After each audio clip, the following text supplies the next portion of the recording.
Hi అండి, అందరికీ నమస్కారం. ముందుగా అందరికీ వినాయక చవితి శుభాకాంక్షలండి.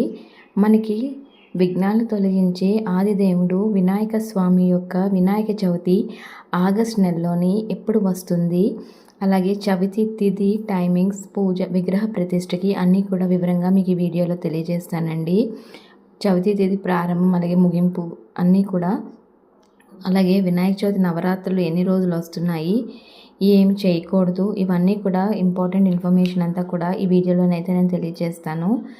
ఈ వినాయక చవితి ఎవరైతే నియమ నిష్టలతో చేస్తారో వాళ్ళకి అన్ని విజయాలు లభిస్తాయండి. మనకున్న అన్ని బాధలు, అలాగే మనకి ఏమైనా పనుల్లోని ఆటంకాలు అన్నీ కూడా ఆ వినాయక స్వామి అనేది తొలగిస్తారు. అందరూ కూడా వినాయక చవితిని ఎంతో ఆనందంగా జరుపుకుంటారు. అయితే ఈ సంవత్సరం వినాయక చవితి 2025లో ఆగస్ట్ 27న బుధవారం నాడు వస్తుంది. విగ్రహ ప్రతిష్టకి మనకి సమయం వచ్చేసి ఉదయం 9 నుంచి 9:30 మధ్యలో, 10 నుంచి 10:30, 11 నుంచి 11:30 అండి. అలాగే చవితి తేదీ ప్రారంభం వచ్చేసి మనకి 26వ తేదీ మంగళవారం నాడు మధ్యాహ్నం 1:50 అయితే ప్రారంభం అవుతుందండి. ముగింపు వచ్చేసి 27వ తేదీ బుధవారం మధ్యాహ్నం 3:44 మనకి చవితి అనేది వెళ్ళిపోతుంది.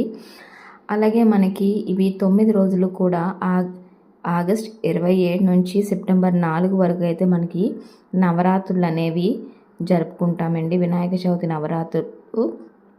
అలాగే చాలా పందిర్లో 21 రోజులు, 15 రోజులు, 11 రోజులు ఇలా ఉంచుకుంటారు. కానీ ఈ సంవత్సరం అలా కుదరదండి.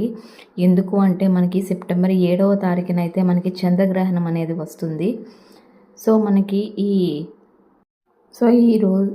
వినాయక చవితికి మాత్రం చంద్రగ్రహణంతో పీఠాలు అవి కూడా ముందుగానే తీసేయాలండి. చంద్రగ్రహణం అప్పుడు ఈ వినాయక చవితి పీఠాలు కానీ పందిర్లు కానీ ఉంచకూడదు. దానికి ముందే మనం నిమజ్జన కార్యక్రమాలన్నీ కూడా చేసుకుంటే ఉత్తమ ఫలితాలు అయితే పొందుతారు. థ్యాంక్ యూ సో మచ్ అండి. ఇలాంటి మరెన్నో మంచి వీడియోస్ కోసం ఛానల్ని ఫాలో అవ్వండి, సబ్స్క్రైబ్ చేసుకోండి.